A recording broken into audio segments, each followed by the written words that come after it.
Muy buenos días con todos los presentes. Bienvenidos al ciclo de conferencias denominadas Fondos de Agua y Ambientales, una estrategia clave en la sostenibilidad financiera. En el marco de este ciclo de conferencias y en un trabajo conjunto entre el Consejo Nacional de Competencias, CONAC, y Naturaleza y Cultura Internacional, les damos la cordial bienvenida y agradecemos la participación de todas las autoridades y delegados de las mancomunidades y consorcios encargados de la gestión del agua, de la gestión ambiental y cambio climático. Este ciclo de conferencias se conceptualiza como un mecanismo orientado a promover la interacción, el diálogo, la deliberación y el intercambio de conocimientos y experiencias, de manera que este ciclo de conferencias se constituye en un escenario de encuentro entre múltiples actores aquí presentes que dirijan sus esfuerzos a identificar estas líneas de trabajo conjunto, permitiendo con ello convertir a este espacio en este punto de partida de un proceso para fortalecer y para el desarrollo de las capacidades de sostenibilidad financiera de las mancomunidades y consorcios encargadas de la gestión del agua, gestión ambiental y cambio climático. Damos la bienvenida a nuestras autoridades y a continuación el magíster Juan Sebastián Arias, secretario ejecutivo del Consejo Nacional de Competencias. Estimado secretario, bienvenido.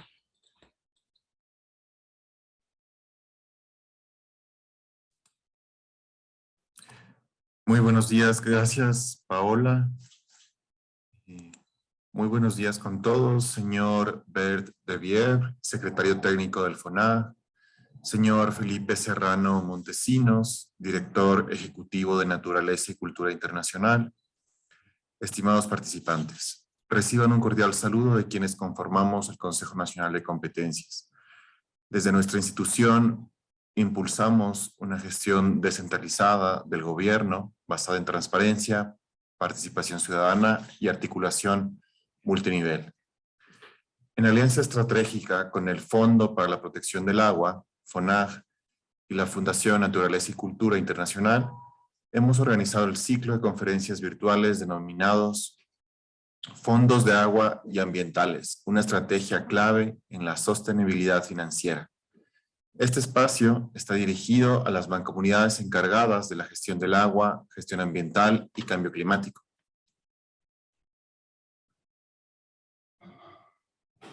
El actual marco constitucional y legal instaura el proceso de la descentralización en el país que permite viabilizar y legitimar a las mancomunidades y consorcios como un modelo de gestión para el ejercicio de las competencias, que representa un enorme potencial para dinamizar la inversión, la provisión de servicios, incrementar la efectividad de los GAD y mejorar los niveles de gobernanza y gobernabilidad.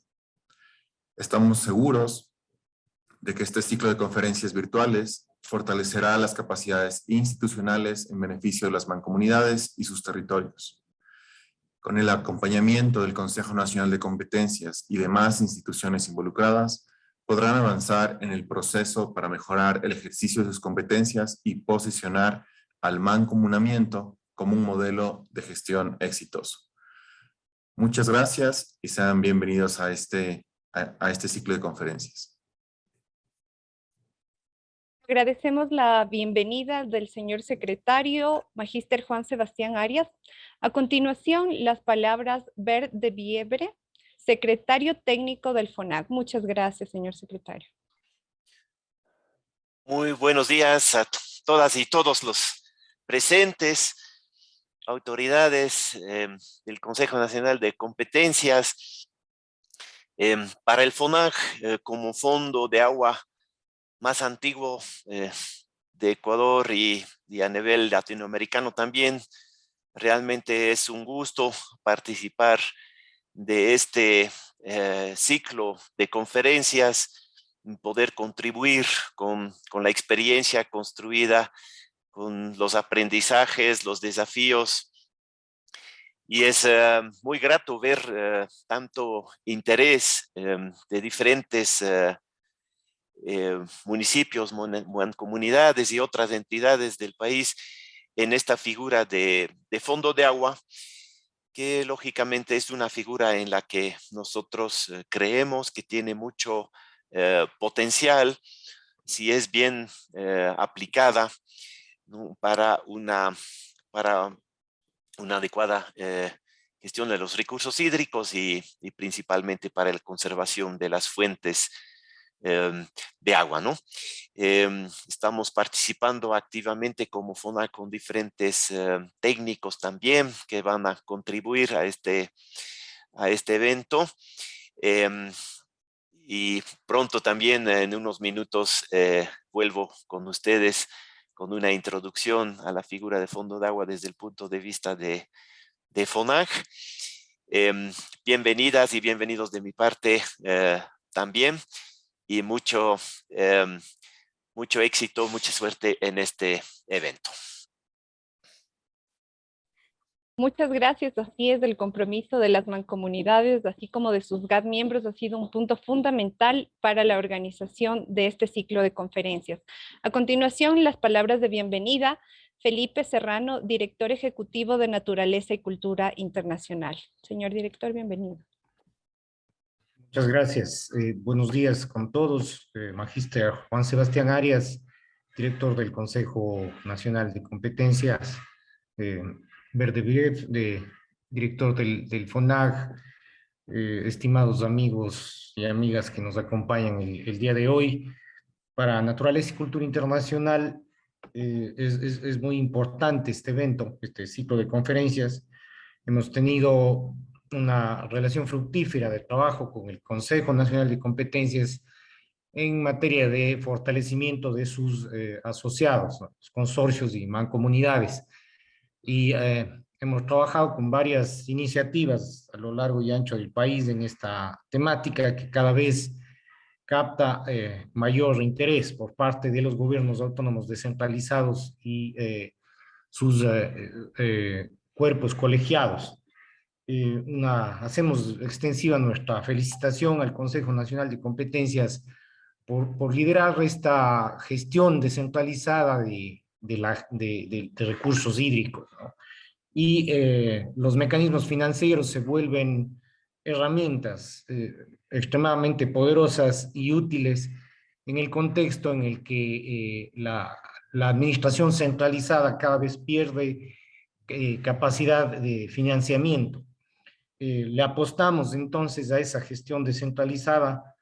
Conocemos alrededor de 80 municipios en el país, han delimitado sus áreas de interés hídrico y están gestionando alrededor de 3.8 millones de hectáreas que corresponden a justamente estas áreas de importancia hídrica.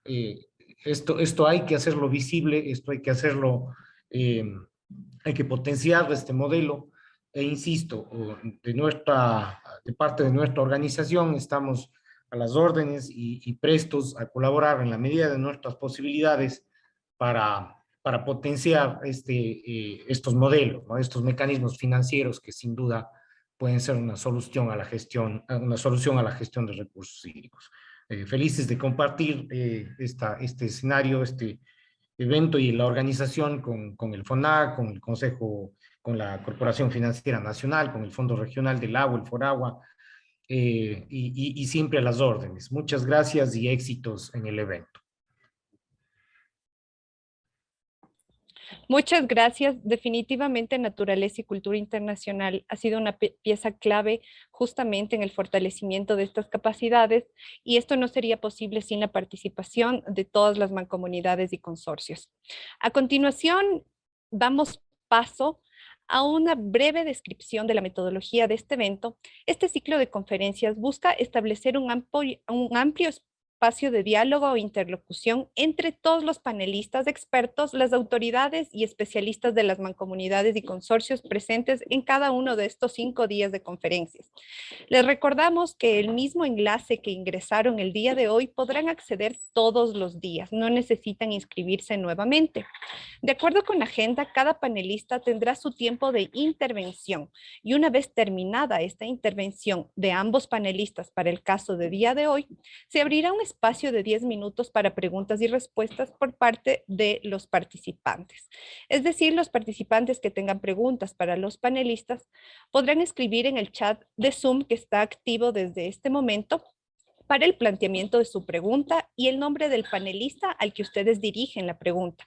Y al final de la intervención de ambos panelistas, el personal encargado del CNC recopilará estas preguntas que se hayan planteado en el chat de Zoom y el moderador a continuación expondrá las preguntas en vivo para que los panelistas nos ayuden con su respuesta. Dicho esto, damos la cordial bienvenida a la primera conferencia del día de hoy, Fondo de Agua para Quito, Estructura y Funcionamiento, a cargo de Bert de Viebre, secretario técnico del FONAC. Bert, muchas gracias por su presentación. Podemos ver su diapositiva. Confirmamos, únicamente ponerle en modo presentación y bienvenido.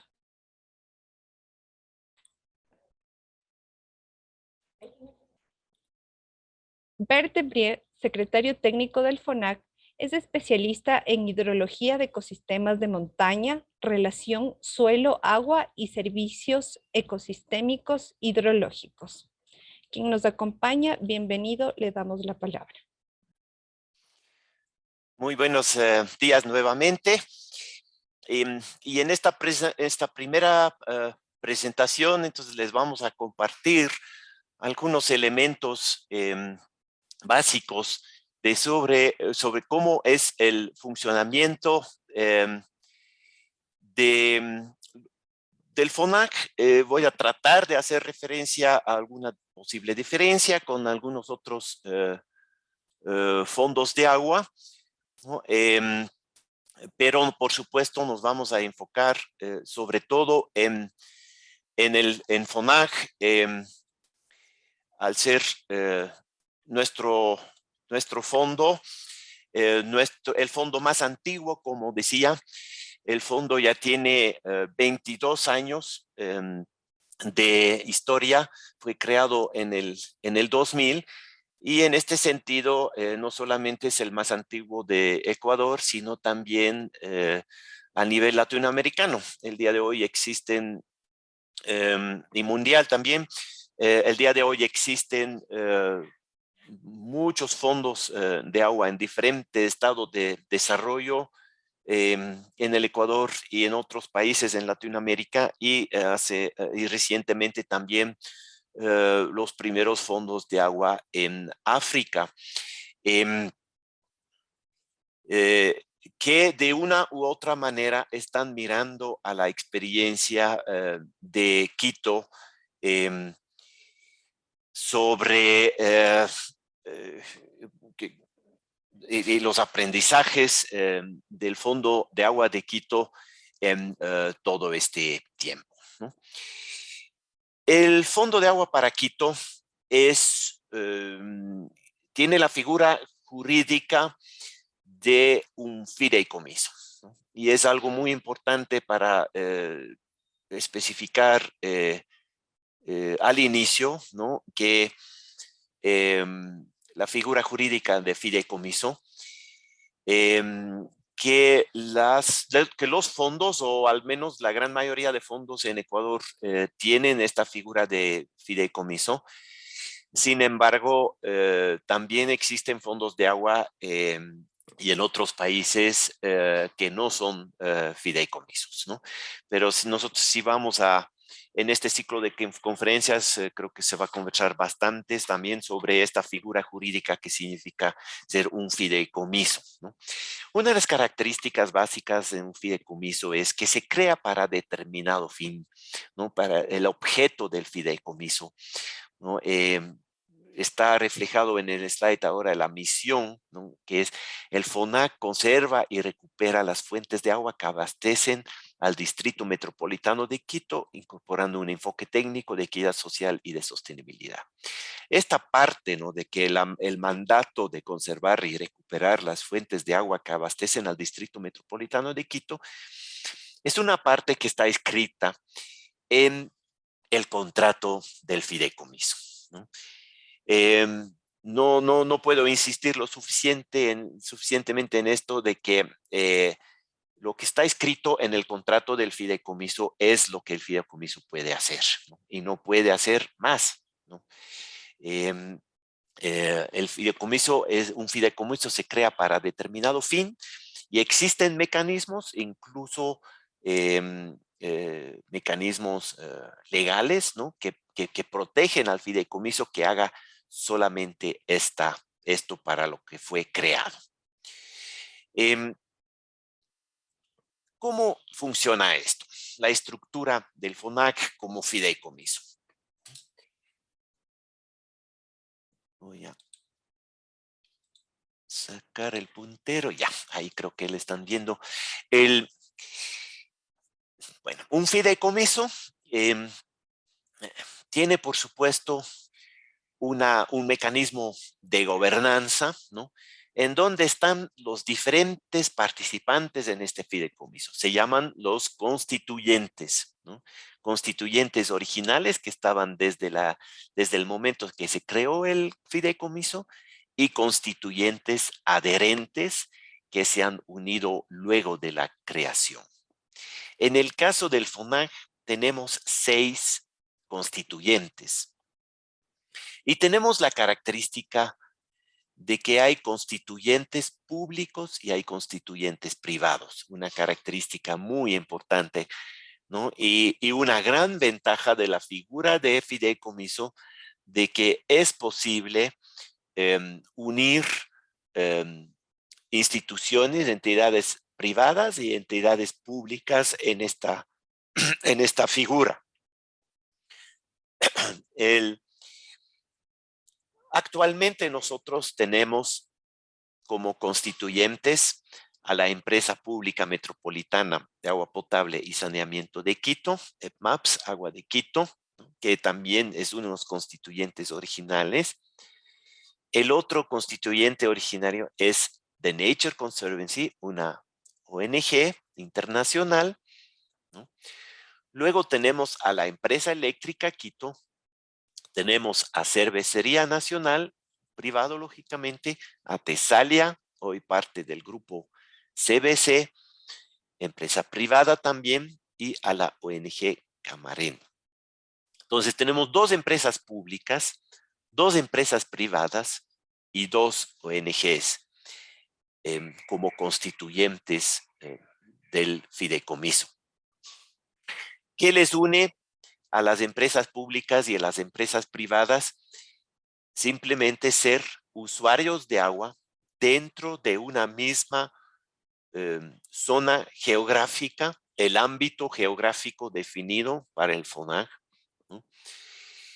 Son usuarios, las empresas públicas, tanto la de agua potable, la empresa eléctrica, porque es generadora también, ¿no? Sobre todo es una empresa distribuidora, pero también es generadora de energía con las centrales en cascada de Los Chillos, Huangopolo, Cumbaya, Nayón.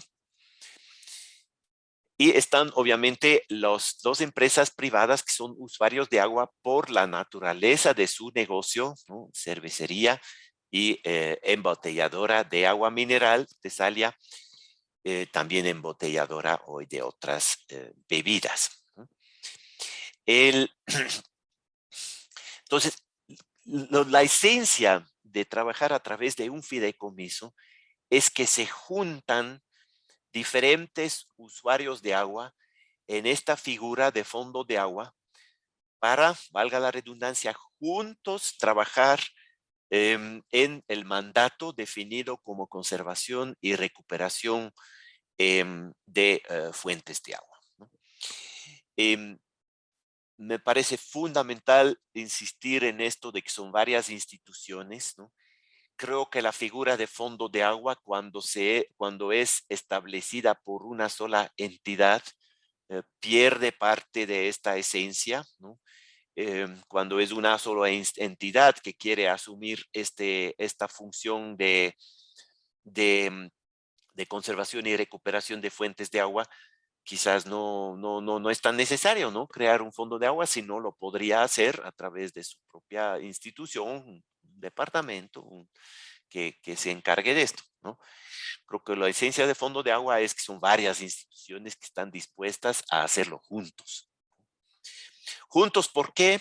Juntos porque están en un ámbito geográfico donde hay traslapes entre las fuentes de agua de una y otra entidad, ¿no? Juntos porque se cree que existen sinergias, ¿no?, entre los esfuerzos de las diferentes instituciones participantes.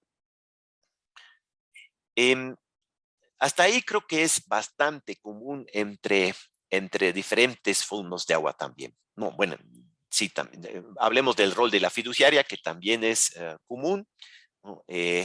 La fiduciaria es el representante legal, ¿no?, de todo fideicomiso, ¿no? La fiduciaria tiene este rol de representante legal.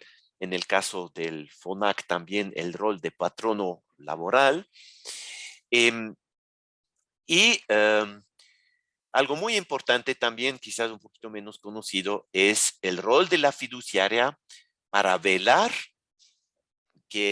para que el fideicomiso cumpla su objetivo, cumpla su objeto, ¿no? Esto también se refleja en la instancia máxima de gobernanza del fideicomiso, que es la junta del fideicomiso, donde hay un representante de cada uno de los constituyentes y donde también participa la fiduciaria con voz y con una especie de veto, ¿no?, que justamente tiene relación con que tiene que cuidarse el mandato del fideicomiso. Ahora, en el caso del FONAC tenemos la Secretaría Técnica, ¿no?, que me honro en dirigir, ¿no?, como secretario técnico del fondo. A propósito de la Junta, también participamos de la Junta, eso sí, solo con voz, no con voto, ¿no? Y ejercemos el secretariado, la secretaría de la Junta del fideicomiso también, ¿no?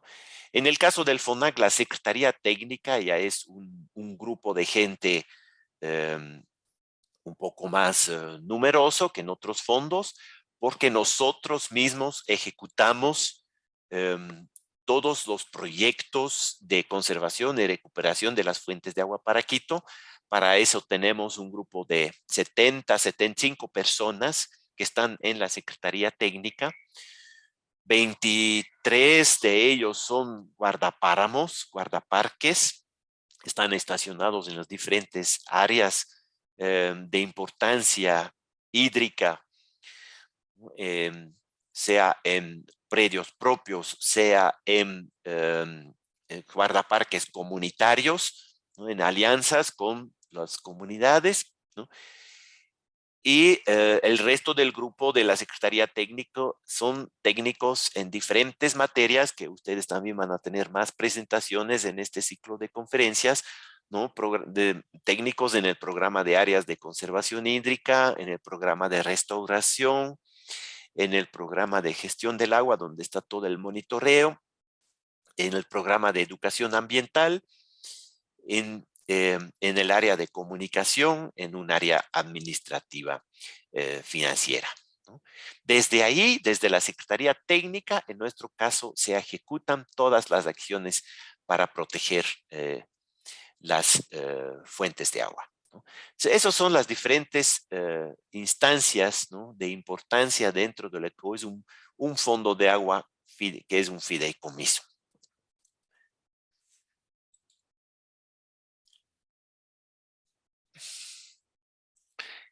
En la Secretaría Técnica, entonces decía, estamos con diferentes programas. Vamos a conversar muy brevemente cuál es el rol de cada uno de ellos y luego ustedes van a tener las presentaciones de cada una de las coordinadoras de programa.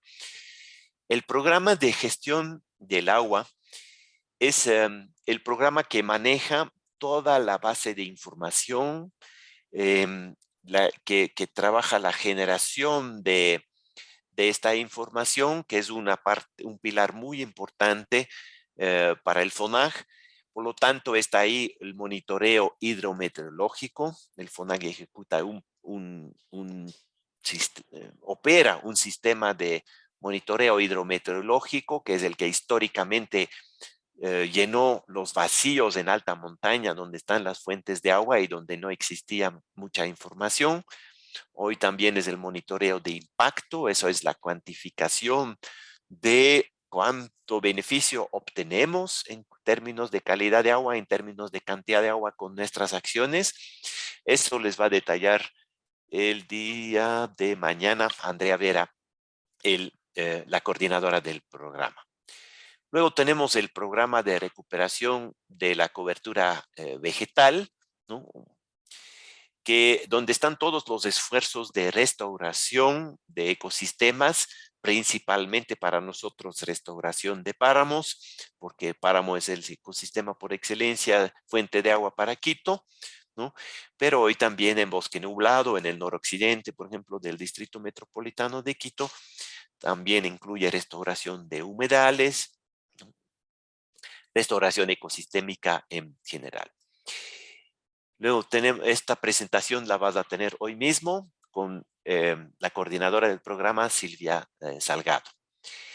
El programa de áreas de conservación hídrica sostenible, donde están el manejo de áreas de conservación propias o predios propios, ¿no?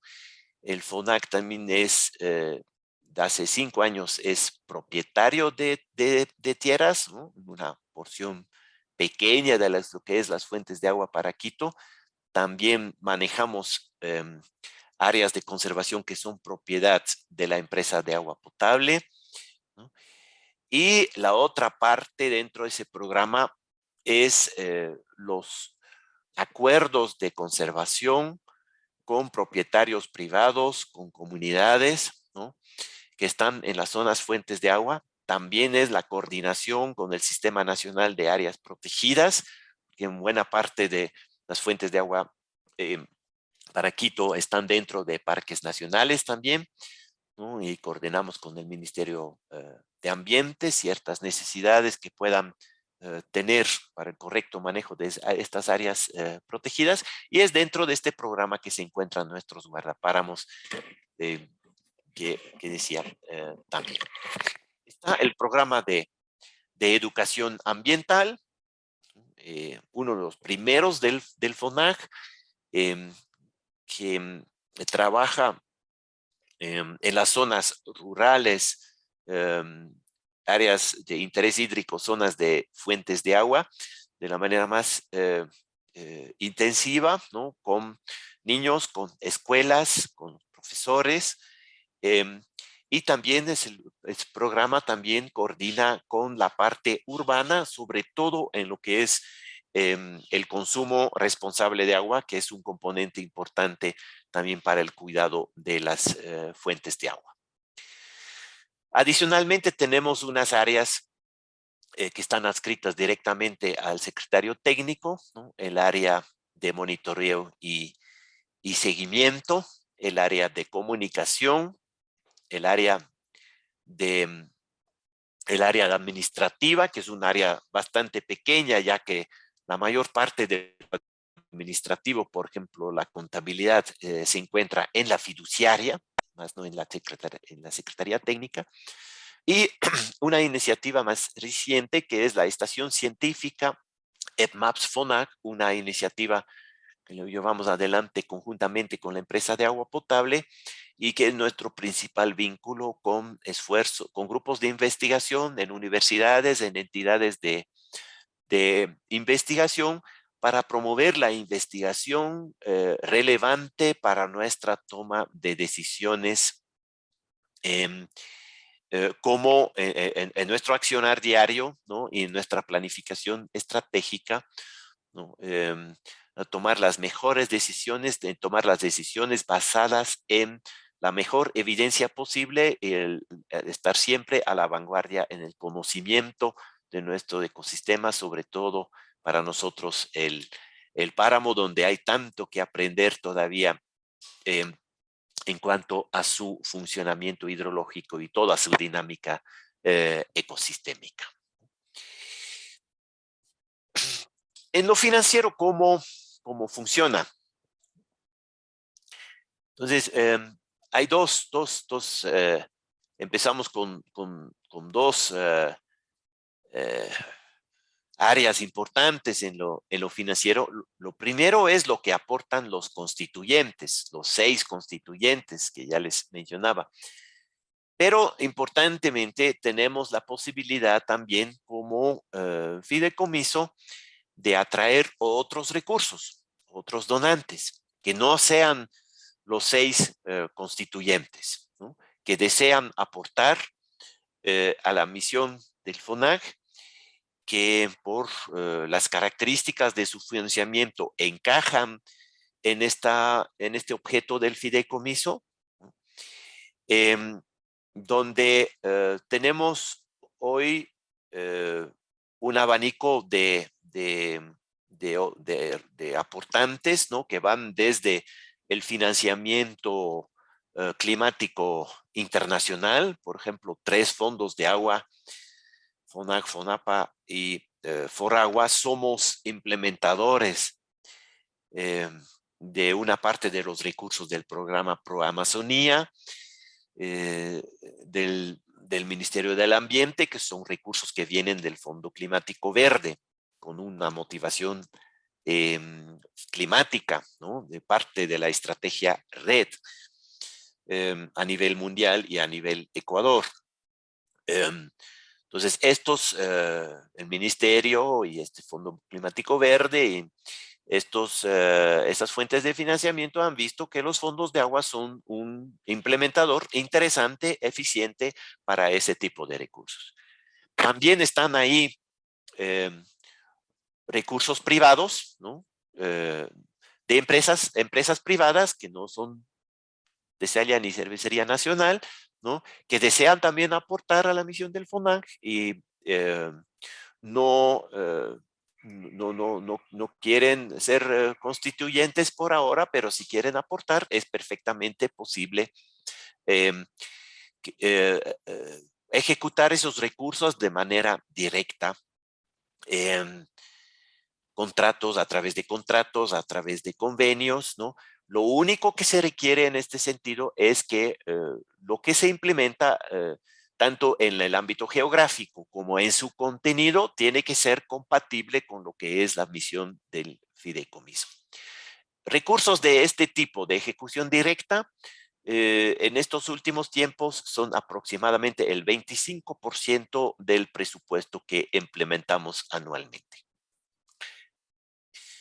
El otro 75%, entonces, pasa por la figura de, viene a través de los constituyentes, ¿no? Y son aportes al patrimonio. Los constituyentes aportan recursos al patrimonio autónomo del fideicomiso. Los otros donantes aportan recursos para ejecución directa. Pues los constituyentes aportan al patrimonio, unos mucho más que otros, ¿no? Vamos a hablar un poquito de las diferencias, ¿no? Pero antes de esto, tenemos que de estos aportes al patrimonio, ¿no? El 70% va a acumulación de capital, de este capital financiero del fideicomiso.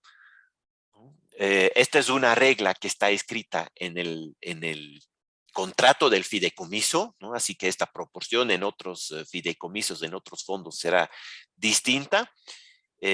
También la junta del fideicomiso lo puede cambiar, ¿no? A través de una reforma en el contrato cuando consideran conveniente, pero actualmente para nosotros aplica la regla 70-30, que 70%, al menos el 70%, va a acumulación del patrimonio y un 30%, hasta un 30% puede ir a ejecución directa, ¿no? Esto a su vez es aproximadamente el 30% del presupuesto anual en estos últimos tiempos. ya que el FONAC ya tiene 22 años de acumulación de patrimonio en sentido, el rendimiento financiero que obtenemos de este patrimonio ya es algo importante y ya es, o sea, esta fuente de ingreso desde los rendimientos financieros ya es el 45% de lo que disponemos para ejecución, para implementación en un presupuesto anual en estos últimos tiempos, ¿no? Entonces, la barra de abajo es, digamos, un presupuesto de este año o de los últimos años, ¿no? Es alimentado en 45% por rendimientos financieros, intereses, ¿no? Sobre del capital acumulado en el patrimonio. Un 30% proviene de la regla que de los nuevos aportes, el 30% se puede ejecutar directamente y el 25% de este presupuesto viene de otras fuentes que no tienen nada que ver con los constituyentes. Ahora, los aportes al patrimonio. Para las 5 empresas, ¿no? Exceptuando MAPS Agua de Quito, para los otros 5 constituyentes, estos aportes son los aportes en los que estos constituyentes se comprometieron voluntariamente en el momento de adherirse al fideicomiso o en la creación mismo en el caso de los constituyentes originales, ¿no? Desde este momento de que se comprometieron voluntariamente estos aportes, esto queda escrito en un contrato de adhesión y ya están comprometidos a través de este contrato de adhesión a estos aportes, ¿no? Pero cuando les firmaron el contrato de adhesión fue algo voluntario. En el caso de MAPS Agua de Quito, también fue, como ellos son constituyentes originales, también fue un compromiso voluntario en este momento de ciertos aportes. Sin embargo, unos años después, estos aportes fueron formalizados también en una ordenanza municipal. En una ordenanza municipal que fijaba un porcentaje de la planilla de agua, ¿no? Con un incremento gradual, bueno, ciertos detalles ahí.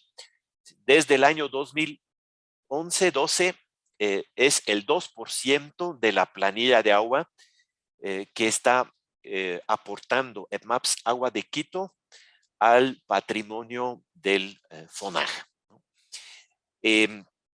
Y desde entonces no ha variado, ¿no? Esto está vigente hoy en día. Y solamente entonces estos aportes de este constituyente MAPS Agua de Quito están regulados en una ordenanza municipal.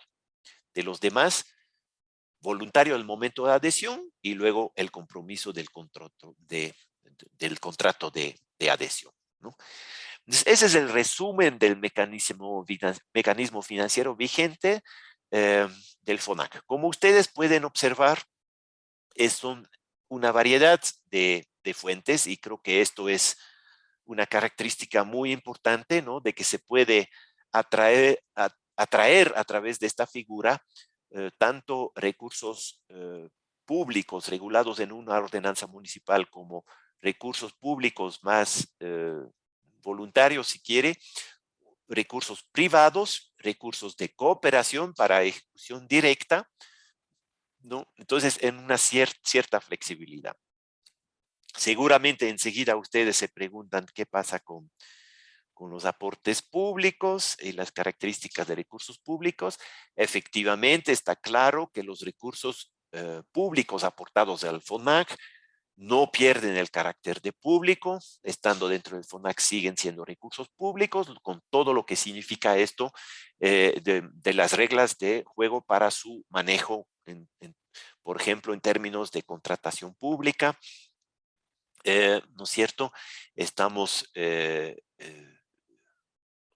obligados y aplicando lo que es contratación pública para lo que significa todos los aportes públicos al FONAG.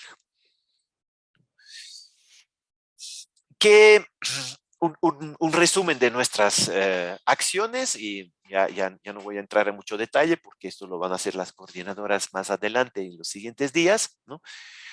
Nosotros manejamos ya 20,000 hectáreas que decimos de tierras propias, como decía, pueden ser propiedad del mismo FONAC o de la empresa Agua de Quito, ¿no? Ahí está un grupo de guardapáramos en estas áreas propias.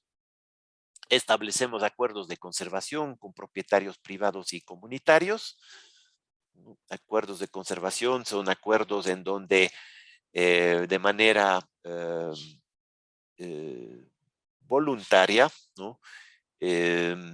Llegamos a definir ciertas restricciones de uso de la tierra, por ejemplo, que podrían ser perjudiciales para las fuentes de agua, y dentro de un acuerdo de conservación, de manera muy general, nosotros también podemos poner algo a cambio, una cierta compensación, un cierto apoyo, un apoyo productivo, por ejemplo, para temas que de cambio a otras actividades que no perjudiquen a las fuentes de agua, el mismo acceso a agua segura, etcétera.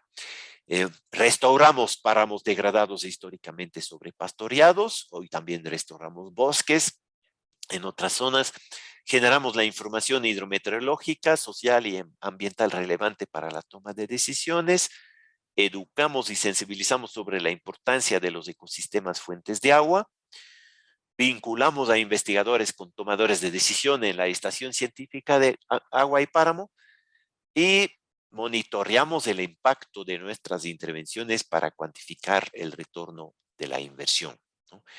Es la generación de la evidencia de lo que estamos obteniendo, ¿no? Una parte muy importante para la sostenibilidad de este mecanismo, porque ahí está la credibilidad de que estos recursos son bien invertidos en un fondo de agua, ¿no? En términos geográficos, muy rápidamente también, tenemos definido un cierto ámbito de acción, ¿no? Que es básicamente el distrito metropolitano de Quito, la cuenca alta del río Guayabamba, más las cuencas que están fuera de la cuenca del Guayabamba, que también aportan agua al distrito metropolitano de Quito, ¿no? Así está definido en el contrato del fideicomiso. Significa en la práctica toda la cordillera oriental, ¿no? Al este de Quito, de donde proviene hoy en día el mayor porcentaje de agua para el distrito metropolitano, pero también es la cordillera occidental, ¿no? El eje Pichincha-Atacazo, toda la cuenca del San Pedro, ¿no?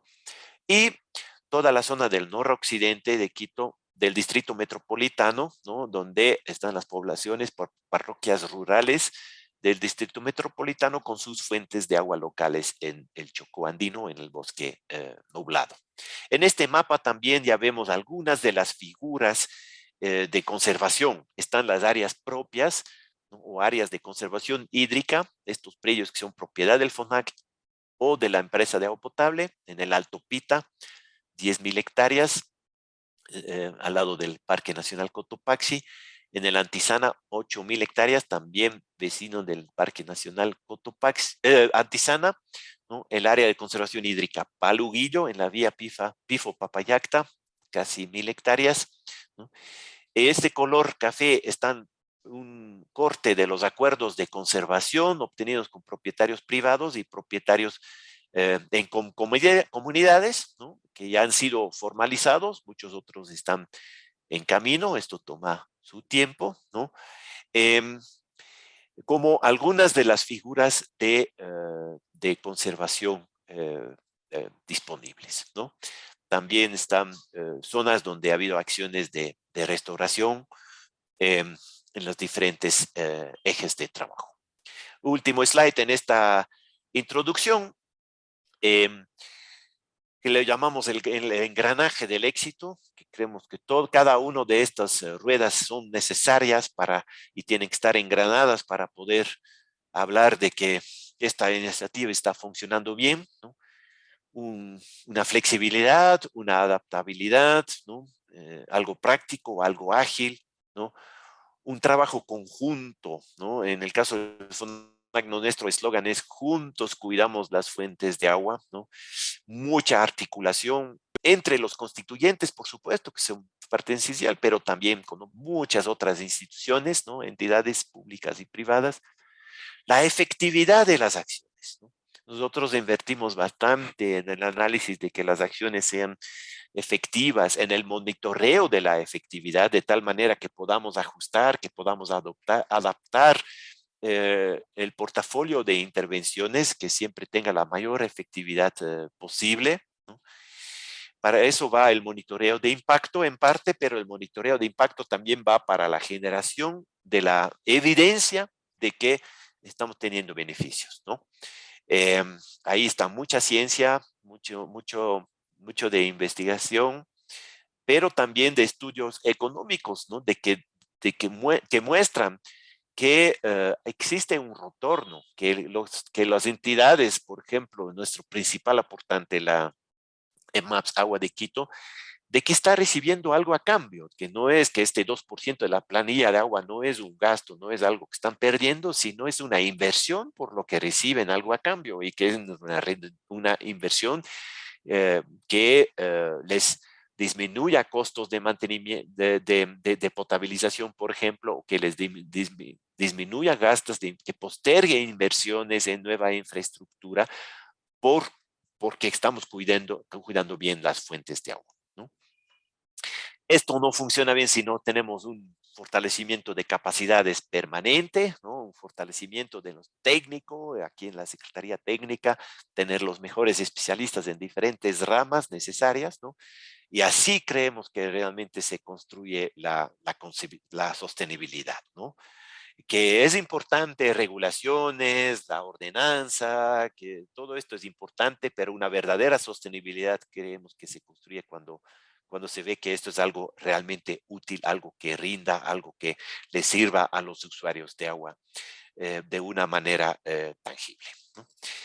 Hasta aquí esta introducción. Muchas gracias. Muchas gracias al señor secretario del FONAC. Les recordamos, compañeros, está abierto el chat en vivo para las preguntas. Lo único, al finalizar las dos ponencias del día de hoy, daremos el espacio de 10 minutos para todas las preguntas que ustedes han colocado en el chat. Ninguna de las preguntas se perderá, puesto que el Consejo Nacional de Competencias las está recopilando por interno. Dicho esto, damos la palabra y la bienvenida a Silvia Salgado, coordinadora del Programa de Recuperación de la Cobertura Vegetal del FONAG.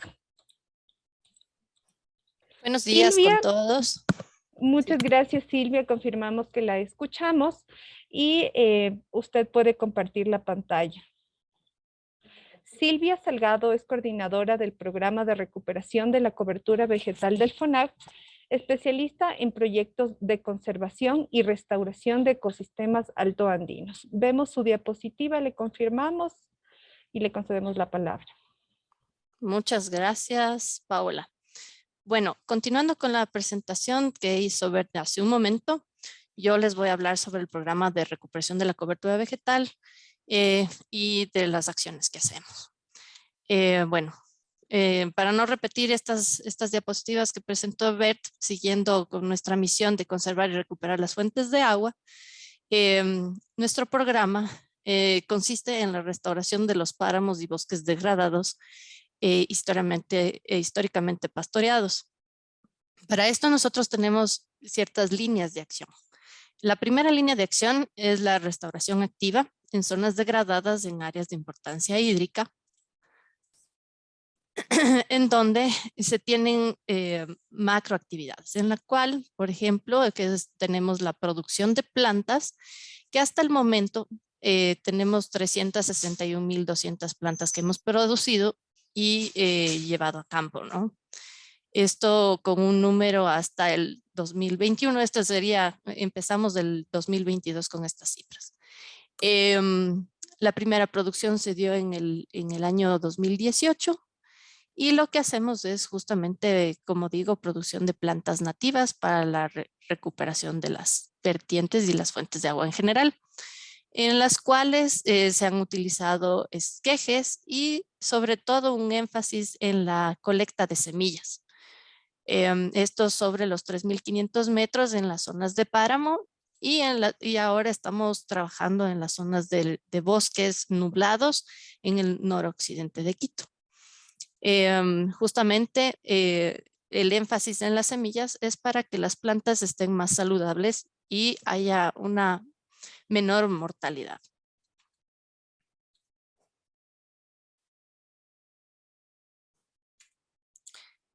Como digo, las plantas nativas empezamos a utilizarlas desde el 2010 y en estos últimos años hemos realizado algunos talleres de capacitación también a los viveristas que usualmente trabajan con nosotros. Como explicó Bert, nosotros tenemos fondos públicos y también privados. Los fondos públicos entran a un proceso de contratación a través del CERCOP y ya las personas de estos viveristas que han venido trabajando en estos años con nosotros ya están justamente tienen el conocimiento de las actividades que nosotros hacemos y de los procesos que realizamos. Entonces, por ello, estamos cada vez tratando de innovar en cuanto a las especies de páramo, ya que estas no son muy conocidas. Y aquí algunos ejemplos de las plantas de páramo que se han trabajado y poco a poco con estos talleres de capacitación para este público nos ha permitido ir diversificando también en cuanto a las especies de páramo. Por ejemplo, tenemos este tipo de planta que es el piquí, las jatas, por ejemplo, y ahora por iniciativa propia de los mismos viveristas están innovando con otras especies que no hemos solicitado con esas ganas, se podría decir coloquialmente, con esas ganas de innovar, están justamente probando otras especies. Y esto nos está ayudando también a nosotros para ir viendo qué otras especies en distintos sitios podríamos utilizar. Bueno, yendo un poco al concepto de restauración activa, deberíamos entender lo que es la restauración ecológica. Muchos de ustedes tal vez ya lo conocen y si no, es llevar a este concepto un poco a nuestras conciencias, que es sobre todo el retorno de un sitio degradado a la condición ecológica exacta que presentaba antes del disturbio. Este es un concepto que se ha manejado a través de la Sociedad Ecológica de Restauración. Sin embargo, bajo este concepto, nosotros trabajamos en la recuperación de los servicios ambientales, como el agua, el suelo, tanto en almacenamiento y regulación a largo plazo, obviamente, y la vegetación para que a largo plazo también funcione como el ecosistema en sí, junto con la fauna. Hasta el momento, entonces, hasta el inicio del 2022, nuestro programa ha restaurado alrededor de 4.500 hectáreas. Ahora, ¿cómo se hace un implemento del proceso de restauración? Se define un sitio de intervención, se hace una elaboración de un diagnóstico de sitio, la diferenciación del ecosistema de referencia y a partir de eso se seleccionan las estrategias de restauración, ya sea esta a través de la restauración activa que estamos viendo o con otras estrategias combinadas, puede ser también a la restauración activa, como ya les voy a mencionar más adelante. Y el diseño, se realiza un diseño de un sistema de monitoreo, ya que el FONAC, como ventajosamente tiene estos 80 años de vida, nos permite también desarrollar un sistema de monitoreo a largo plazo para justamente ir conociendo cómo se dan esos cambios a lo largo del tiempo. ¿Cómo definimos un sitio de intervención? Entonces, nosotros partimos de cómo priorizar los criterios, ¿no? En base a los criterios de conectividad de paisaje, por ejemplo, áreas que bordean cursos y fuentes de agua, las recargas hídricas, pendientes, los suelos degradados, contaminación en el agua, por ejemplo. Esto nos dan unas pautas para ir definiendo qué estrategias hacer. Entonces, luego buscamos un sistema de referencia, un ecosistema, es decir, en las zonas que han sido degradadas por pastoreo, por quema, y ya no se tiene en sí la vegetación original. Nosotros partimos de la vegetación que normalmente sería la circundante, o si no, el que está realmente más relacionado a este sitio. Y pueden ser estos relictos grandes, pequeños, que reflejen posibles trayectorias de los ecosistemas originales, como menciono. Incluso en base a este ecosistema podemos ir identificando qué especies se encuentran presentes en estos sitios y poco a poco ir conociendo, debido a nuestra primera acción, que es la producción, justamente conocer actividades, por ejemplo, acciones que serían de germinación y supervivencia de las plantas, ¿no? Bueno, ¿cómo hacemos un diagnóstico? Entonces, el diagnóstico nos basamos en la caracterización del área a intervenir en base a los siguientes elementos, como el paisaje circundante, el suelo, vegetación, agua y degradación, como les había comentado. Y esto lo tenemos también a través de observaciones directas, de entrevistas, sea con los propietarios privados o comunitarios, revisión de documentos, muestreos de campo, en fin, toda la información que nos puede servir para identificar estrategias de restauración. Aquí en esta foto, por ejemplo, les muestro un ejemplo de lo que ha sido un área sumamente degradada en el páramo de la Antisana por un sobrepastoreo excesivo a lo largo de muchísimos años, y que por este pisoteo se ha descubierto, levantado la cobertura vegetal, y ahora estamos tratando de recuperar o de ganar ciertas especies nuevamente. Entonces, estos colores más tenues de verdes y amarillos que se puede ver en esta zona, es lo que poco a poco las acciones de eliminar tensionantes en las áreas nos ha permitido ir recuperar poco a poco estos sitios tan complicados de recubrir. Entonces, la restauración activa o sucesión asistida, como mencionaba, es asistir o ayudar a la recuperación cuando un ecosistema no puede hacerlo por sí mismo, y por eso acudimos a la siembra de plantas. En estos casos, por ejemplo, aquí hay otro caso que hemos trabajado bastante muchos años atrás en otro arenal en Antisana mismo, con algunos ejercicios y algunas experiencias. Sobre todo desde el 2014 intentamos sembrar o utilizar una especie de leguminosa que permitiría que el suelo se vaya recuperando. Con ese objetivo se sembró este lupinus o el chocho en esta zona, en donde tuvimos una experiencia bastante interesante acerca de cómo sembrarlo, con qué especies.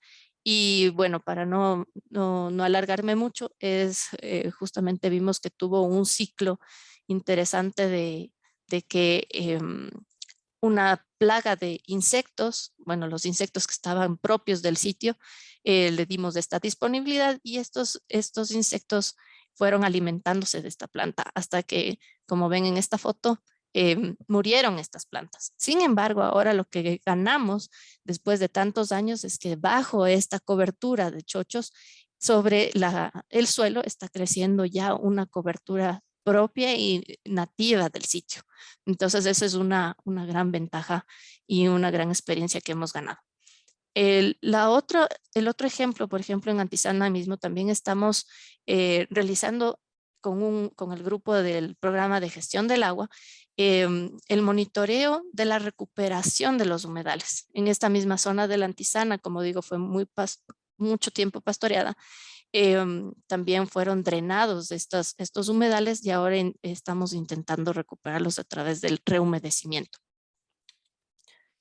Y bueno, también estamos con otras estrategias de restauración activa, que es a través de la siembra de plantas a través de sistemas agrosilvopastoriles, en donde damos otra alternativa a las áreas que están utilizadas todavía por ganado y que tratamos de hacer, formar cierta conectividad entre los parches. Entonces, de esta manera puede obviamente el propietario o la comunidad seguir utilizando estas áreas, pero con una mira de conectar estos paisajes, como digo. Y además lo hacemos a través de, como más adelante les voy a comentar, de cercados en los cuales el ganado está zonificado. Bueno, hay un término que también muchas veces se utiliza, bueno, es arraigado este término que es la reforestación. Y a nosotros nos menciona, dice, bueno, ustedes hacen reforestación y lo que decimos es que no reforestamos, porque el término reforestación está más relacionado a las plantaciones en sí. Entonces viene a nuestra memoria las plantaciones de pinos, de eucaliptos, de especies introducidas, por ejemplo. Y eso es lo que realmente nosotros damos otro giro. La siembra de plantas, por ejemplo, no lo hacemos en estos típicos sistemas que antes eran muy utilizados y que ahora más bien lo estamos plasmando a diseños en donde trata de ser lo más parecido a lo que se representa en el ecosistema, al bosque en sí o a la distribución de la vegetación arbustiva. Por ejemplo, acá, por ponerles un ejemplo, a través de núcleos o de células en los cuales se combinan ciertas especies en este caso, les estoy presentando de especies arbustivas, en donde podemos encontrar en la naturaleza. Y obviamente son nuestros diseños, pero esto va a ir cambiando. La idea es que a futuro veamos estas combinaciones y que esas semillas puedan seguirse propagando de una manera más fácil entre ellas, ¿no? Otra de las cosas que hacemos en la restauración activa y empezamos del año anterior es con la implementación de viveros comunitarios. En este caso, en la comunidad de San Francisco de Cruz Loma, se apoyó a la comunidad con esta implementación de un vivero en el cual en este momento nuestra idea es apoyarles con esa primera producción para que ellos vayan abriéndose paso a futuro. Y poco a poco vayan diversificando también sus plantas, al igual que las personas viveristas que hemos venido trabajando. Y en este caso ha sido un resultado bastante interesante, pues la comunidad está bastante vinculada e interesada en todas las actividades del vivero. Y ahora los vemos trabajan bastante activos en cada una de las actividades del vivero. Se les apoyó con las herramientas, la construcción, adecuación y capacitación y también con el seguimiento, ¿no? La siguiente línea de acción es la restauración pasiva, en la cual, como dijo Bert, lo hacemos también a través de los acuerdos de conservación con el programa de áreas de conservación hídrica sostenible y aquí he diferenciado de las áreas que están bajo los acuerdos de conservación y fuera de los acuerdos de conservación. ¿Cuántas áreas tenemos registradas para esta línea de acción? Que son alrededor de 700 en los acuerdos y fuera de acuerdos más de 8,000. ¿Qué incluye la restauración pasiva? Entonces, la restauración pasiva quiere decir que vamos a proteger a través de un acuerdo firmado o a través en campo, si es que hay un tensionante cerca. ¿Qué es un tensionante? Es justamente una actividad que está haciendo o ejerciendo una presión sobre el sitio de conservación. En este caso, fue hace muchos años en la Laguna de la Mica había ganado, se puso un cercado y asimismo cuando ya hubo esa baja de ganado, ya desapareció el ganado de esta zona, se procedió a quitar este cercado. Es decir, eso es un paso bastante importante en las acciones que tenemos de conservación entre ambas instituciones. Y hoy, obviamente, este sitio no necesita ninguna de estos, de este tipo de materiales para cuidar la laguna. Entonces se recuperan por sí solos y cuando no pueden recuperarse por sí solos, entonces necesitamos hacer estas protecciones para evitar que el tensionante siga haciendo presión. Ahora, la línea de acción de paisajes productivos, como ya les estaba mencionando un poco antes, las alternativas agroforestales tenemos alrededor de 90 kilómetros. Lo hacemos a través de cortinas rompevientos y cercas vivas. Y ahora, a partir de este año, empezamos con la implementación de estas plantaciones, se podría decir, silvopastoriles. La idea es que podamos igual sembrar plantas a lo largo de estas cercas en donde a futuro puedan servir como espacios de conectividad, ¿no? Entre áreas de conservación. Y bueno, la otra línea de acción es el monitoreo y mantenimiento de la restauración, en donde primero hacemos un mantenimiento a través de replantes. Cada vez queremos que sean menos, ya que estas técnicas van mejorando y vamos conociendo más de las actividades, de las estrategias que debemos hacer. Y la idea es que el mantenimiento se haga en conjunto con el propietario y con las comunidades, ¿no? Hasta el final del 2021 hemos realizado el mantenimiento de 1000 hectáreas.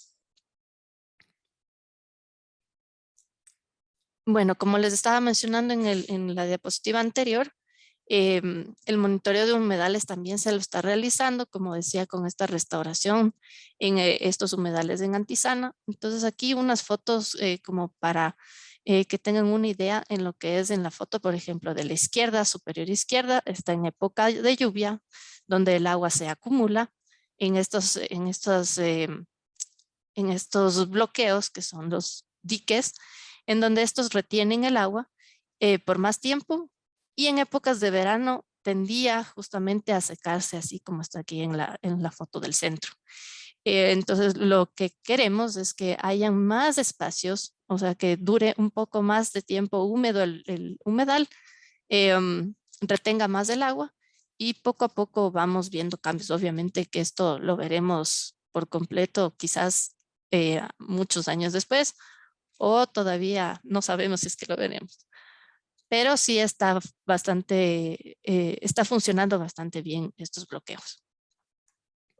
Ahora, el monitoreo de restauraciones lo hacemos de la vegetación, por ejemplo, de las siembras, lo hacemos a través de parcelas en las cuales se colocan unos banderines en cada esquina, en 2 esquinas, para identificar la parcela, en qué orientación se encuentra, los individuos que han sido sembrados, y se hace una evaluación de la vegetación natural.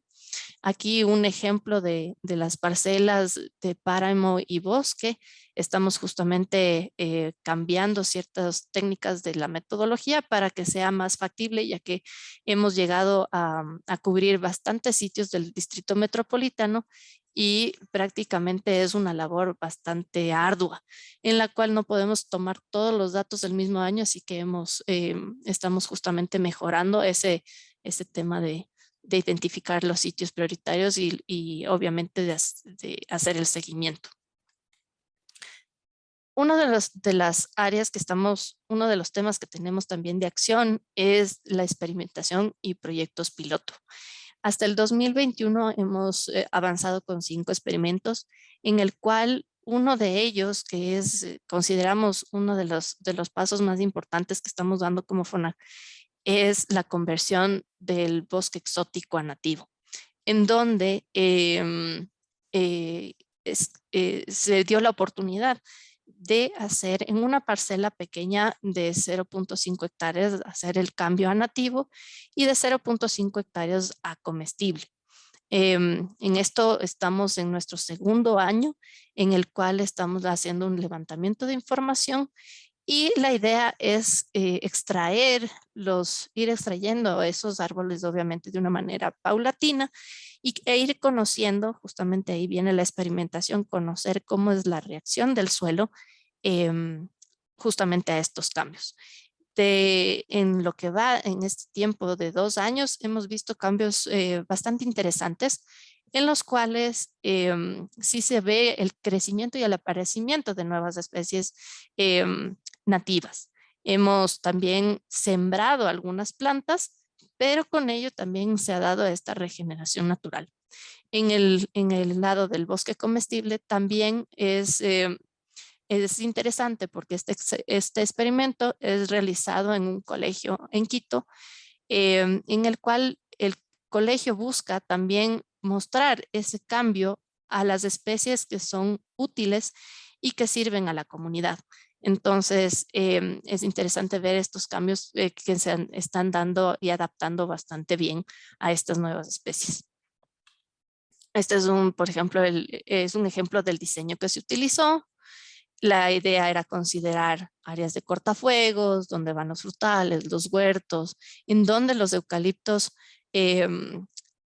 son parte de este lugar, entonces no era la idea de extraerlos todos, sino irlo haciendo paulatinamente, como decía. Y así algunas consideraciones. Bueno, aquí está un poco de la parte de la metodología que se utilizó, con tala selectiva, como digo, como una función de cortafuegos en sí, realizando o separando zonas de desbroce, en fin. Y como digo, también la siembra de plantas nativas. En la restauración de arenales, ya les había adelantado un poco la historia de este experimento.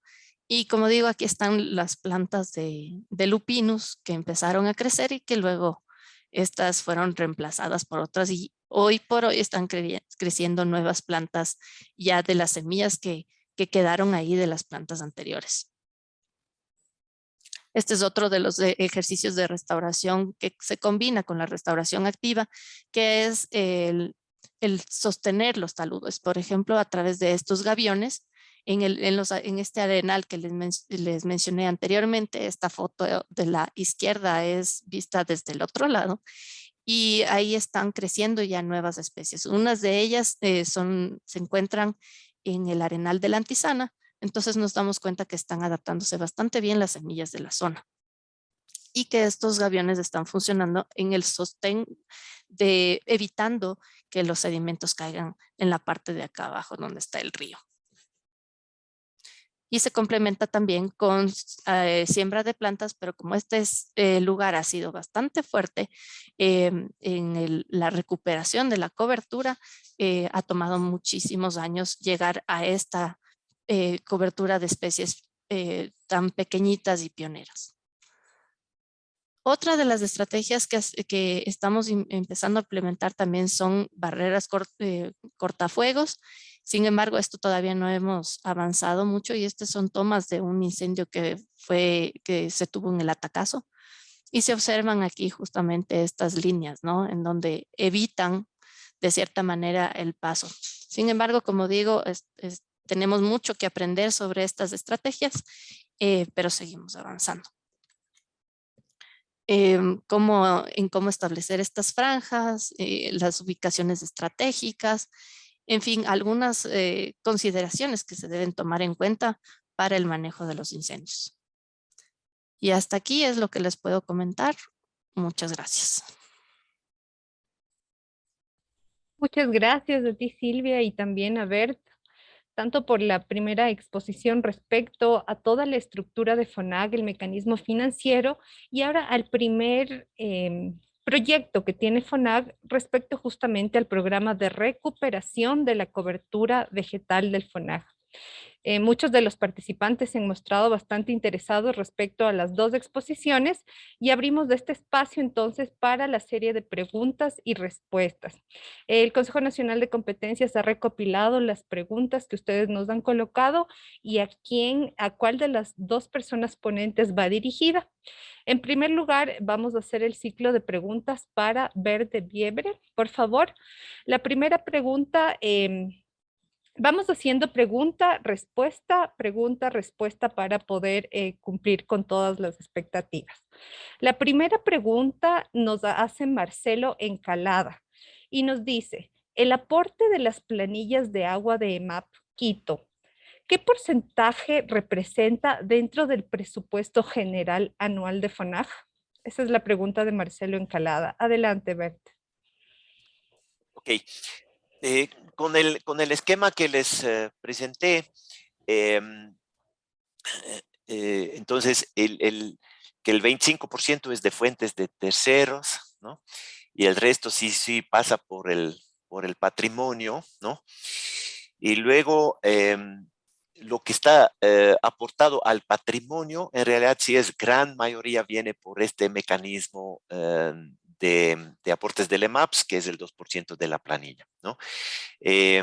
La participación de MAPS en el patrimonio del FONAC hoy es 90%, ¿no? Solamente 10% para los otros 5 constituyentes. Entonces, si hacemos unos cálculos un poco gruesos, ¿no?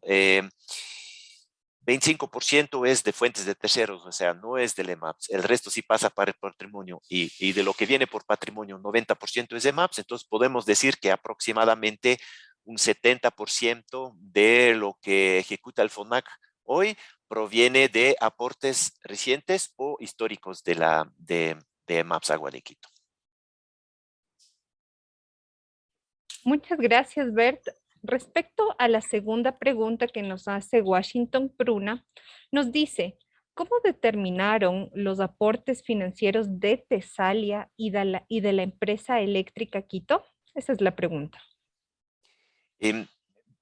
Como decía, es voluntario, ¿no? Entonces, un proceso de conversación, de negociación, hubo en ese momento, ¿no? De que había el interés para la adhesión, ¿no? Entonces, es algo que fue acordado en este momento. Estas adhesiones ya datan de hace años, ¿no? La última adhesión de un constituyente de FONAC fue en el 2009. Entonces, es lo que se acordó en este momento de la adhesión. Ahí no hay otros cálculos, estudios no sé si tal vez la pregunta se refiere a que en algún momento se habla de temas como la voluntad de pago, pero la verdad es que en la práctica fue mucho más sencillo, ¿no? Lo que hubo la disposición de comprometerse en este momento en una negociación. De acuerdo, muchas gracias. Y también hay otra pregunta de Ruth, dos preguntas más. La una viene de Ruth Peñafiel. ¿Cuál es el porcentaje de compensación para la provisión de agua? Aquí nos pregunta desde la Amazonía para Quito como compensación social. Esto no está regulado, ¿no? No hay ninguna regla, creo que la pregunta también refería a ordenanza, no. Es Exactamente. más, es algo que no podría ser regulado por ordenanza porque involucra a varios municipios, ¿no? Nosotros trabajamos efectivamente en las fuentes de agua para el distrito metropolitano de Quito que están en las cabeceras de ríos amazónicas, ¿no? Y trabajamos igual ahí con los actores locales, ¿no? Lo que estas fuentes de agua requieran, ¿no? El FONAC hasta ahí. Conozco que la empresa que MAPS Agua de Quito ha tenido algunos acuerdos, algunos compromisos con municipios de la provincia del Napo, ha ejecutado ciertas obras y todo, pero es ya netamente la empresa de agua potable que hace estos acuerdos con los municipios de Napo.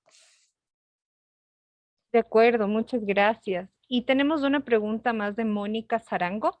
Ella nos dice, para obtener los rendimientos significativos, ¿es suficiente con los aportes de los constituyentes y otros donantes o realizan, por ejemplo, inversiones en bolsa de valores u otro tipo de negociaciones? Esa es la pregunta. Sí, el capital acumulado, el patrimonio financiero, ¿no? Que como con la respuesta a la otra pregunta, vemos que en su gran mayoría proviene de los aportes de MAPS, ¿no? Este capital acumulado está invertido, ¿no? en los mercados financieros, ¿no? Y de ahí proviene el rendimiento financiero. Entonces sí, en el caso de FONAC es también a través de la bolsa. Hay temas ahí de regulaciones en qué se puede invertir, en qué no se puede invertir. Por la característica de recursos públicos mismo hay algunas consideraciones, pero está invertido en mercados financieros y de ahí provienen estos importantes rendimientos que hoy en día financian casi la mitad del presupuesto del POA anual, ¿no? De acuerdo, muchas gracias por su respuesta. No tenemos más preguntas para Bert. Una vez más reiteramos el agradecimiento por su claridad en el mecanismo financiero, la estructura y todo lo que señalamos respecto a la primera exposición.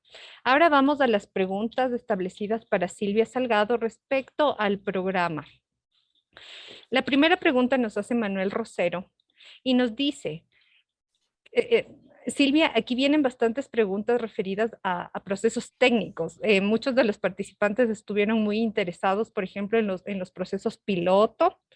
Y también Manuel Rosero nos dice, ¿qué tipo de plantas están reproduciendo por esquejes? ¿Se utilizan semillas y esquejes y en qué proporción cada uno? Sí, bueno, gracias por la pregunta. Se utilizan esquejes generalmente de plantas que es más complicado conseguir la semilla o por el tiempo de producción en sí, ¿no? Cabe recalcar que estamos en una etapa de transición en la cual los viveristas han estado acostumbrados a hacerlo solo por esquejes y ahora intentamos diversificar con las semillas. ¿Para qué? Justamente para mejorar o mantener los bancos genéticos de cada sitio. A través de este mantenimiento, se podría decir, conservamos el área. Y con ello, obviamente, es el impulso, se podría decir, para que cambiemos esa forma de ver y utilizar más las semillas, ya que por el tema de negocio, de mercado y más que todo, sobre todo eso, ¿no? Un viverista lo que busca es sacar las plantas en un tiempo más rápido. Entonces lo que queremos es justamente en temas de conservación mantenerlo de las semillas. ¿En qué proporción? Como digo, dependerá mucho de las plantas. Obviamente les estamos como incentivando, es la palabra, a buscar los árboles madre y no hacer una sobrecolección de todos los árboles. En sí, algunos temas ecológicos que sí debemos tomar en cuenta en el momento de la producción. No sé si con eso estoy contestando todas las preguntas.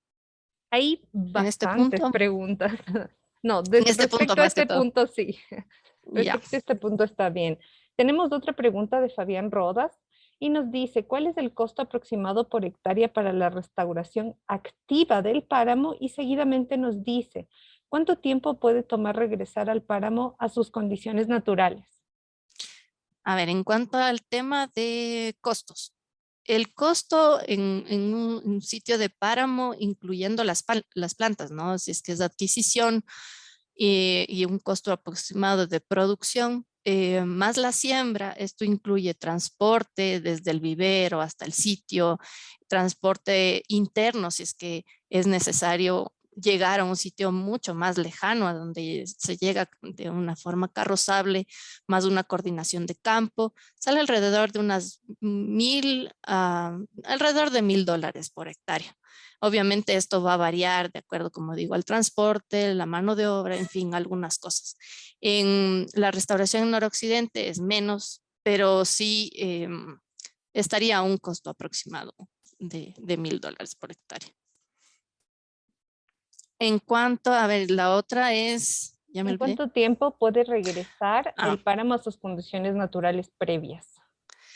Bueno, en el páramo estamos hablando que le toma muchos años en las épocas, más bien en los estados de sucesión. Entonces, no podemos llegar a decir que hemos llegado a un punto que tenemos ya un páramo restaurado por completo y con las funciones ecosistémicas como deberían ser. Pero sí toma muchísimos años en cuanto, por dar una referencia, después de una quema en un pajonal, hasta el pajonal rebrota rápido, no podemos decir en un año ya tenemos paja, pero todo el pajonal en sí no es la diversidad que necesita el páramo. Y esto sí empiezan a venir otras especies, las especies pioneras, luego viene en orden de sucesión, serían las secundarias, hasta que lleguen un periodo de otras especies que les toma más tiempo. Para que lleguen las secundarias sería alrededor de unos 10, 20 años, quizás. Y ya las otras especies obviamente tardarán muchos años, ¿no? Entonces, por eso en el momento que producimos las plantas, producimos también especies que les toma muchísimo tiempo aparecer después de en una etapa de sucesión. Y con eso es la ayuda que la asistencia, como les mencionaba, de la restauración activa. Gracias. De aquí surge otra pregunta de Alejandra Castro Celi. Dice, ¿el costo de restauración incluye costos de monitoreo? ¿Y el monitoreo No. por cuántos tiempos lo realizan? No, el costo de monitoreo es aparte. En el caso de los páramos, del pajonal, sí puede ser que no se necesite un replante, un mantenimiento, como hablaba inicialmente.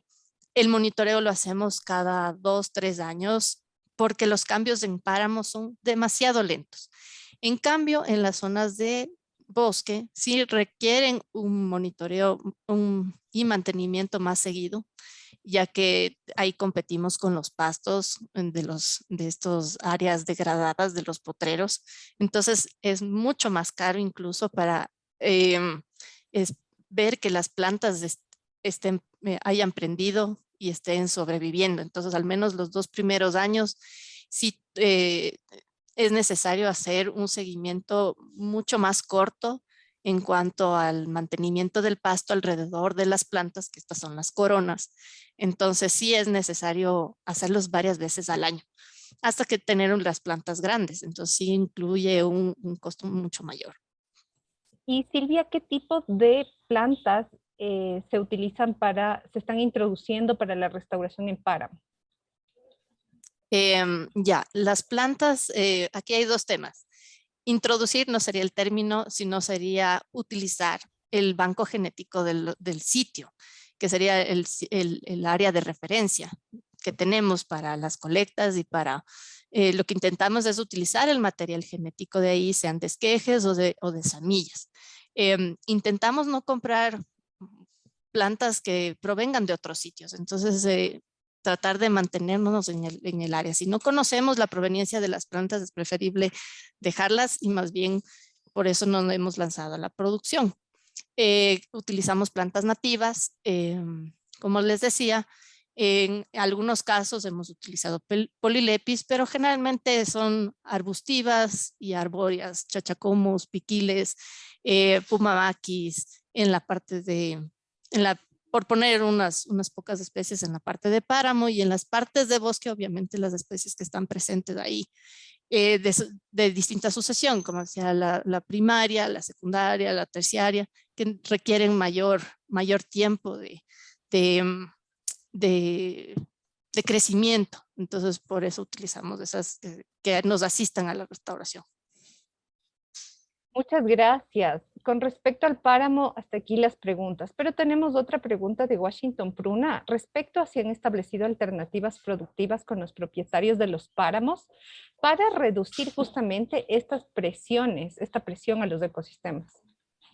Sí, como les mencioné en la presentación, nosotros trabajamos activamente con el programa de áreas de conservación hídrica sostenible, en el cual este programa hace los nexos, los lazos con la comunidad, y nosotros nos vinculamos también a esos nexos, en donde estos acuerdos, parte de estos acuerdos no solamente es la zonificación, como les mencionaba, sino también son actividades que les van a servir tanto a los propietarios sin quitarles sus actividades en sí, ¿no? O sea, por ejemplo, sus réditos económicos del ganado, no se le va a quitar completamente el ganado, sino que se le ofrece, por ejemplo, el zonificar, el decir, este espacio va a ser destinado justamente para el ganado y este otro espacio necesitamos que sea como es la zona de recarga o la vertiente, sea conservada. Entonces, entramos en esa negociación con las comunidades para llegar a esa restauración.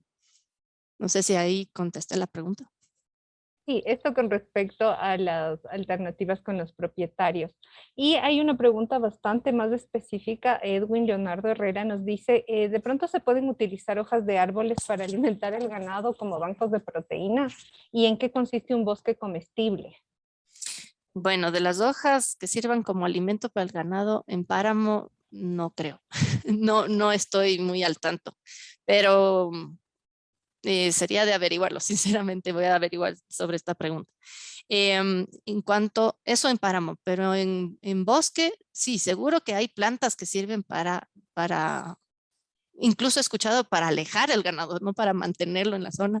Entonces sí son estrategias para, por ejemplo, mantener esas zonas de restauración, como el caso de la restauración pasiva, en donde se aleja el ganado puede servir. Y eso, ¿en qué consiste un bosque comestible? Bueno, en el caso de este piloto que realizamos fue en un colegio, como digo, en el colegio Johannes Kepler tienen una visión de conservación bastante fuerte y ellos justamente su idea era vincular estas especies que sean especies comestibles como limones, como guayabas, como granadillas, frutales y que sirvan también al colegio y para su comunidad. Entonces, estamos viendo justamente esos cambios, cómo se da a esta vegetación nativa y cómo está reaccionando con el bosque en sí, que era una plantación, con estas especies comestibles. De acuerdo, Silvia, nada más reiterar las felicitaciones de muchos de los participantes que han interactuado a través del chat en vivo y les invitamos, el día de mañana vamos a tener nuestro segundo día del ciclo de conferencias de experiencias nacionales en la conformación, gestión y administración de los fondos de agua. El día de hoy hemos terminado con los dos ponentes del primer programa de FONAC, Programa de Recuperación de la Cobertura Vegetal. Muchas gracias, Silvia, por su participación. Muchas gracias, también. Bert. Muchas gracias por su participación en el día de hoy. Hemos terminado este ciclo de conferencias y reiteramos el día de mañana de 9 de la mañana a 10:30 bajo esta misma dinámica y con el mismo enlace de Zoom con el que ustedes han ingresado. Contaremos con la presencia de Beatriz Romero del Programa de Educación Ambiental de FONAC y Andrea Vera del Programa de Gestión del Agua de FONAC con la misma dinámica de preguntas y respuestas. Les recordamos que ustedes podrán tener las diapositivas presentadas en este evento en el chat que se ha adjuntado, en el enlace que se ha adjuntado en el chat en vivo. Reiterando el agradecimiento por parte del Consejo Nacional de Competencias, Naturaleza, Cultura Internacional y FONAC, agradecemos su presencia en este espacio y la bienvenida para el día de mañana y las conferencias que se darán el día miércoles, jueves y viernes, finalizando con este primer espacio. Invitamos también a todos los participantes que han acudido a este primer ciclo de conferencias, podamos, aquellas personas que quieran inscribirse para los siguientes días, podemos poner en este momento el enlace de la inscripción y compartirlo con los demás interesados. Agradecemos nuevamente y saludos hasta el día de mañana. Buen día.